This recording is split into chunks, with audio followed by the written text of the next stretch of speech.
8 సౌభాగ్య స్థానాలు ఉన్నాయి.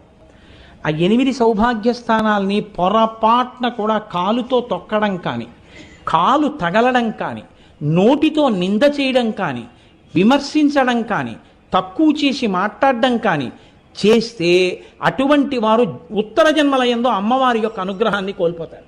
మొట్టమొదటిది తాడి చెట్టు, రెండవది చెరకు. అందుకే అమ్మవారి చెరుకు పట్టుకుంటుంది.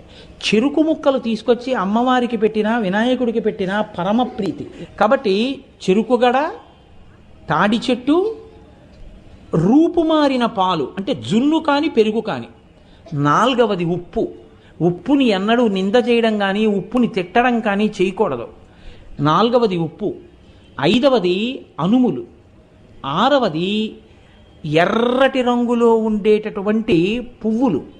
ఇంకొక 2 స్థానాలు కూడా ఉన్నాయి. జీలకర్ర. 8వది ధనియాలు.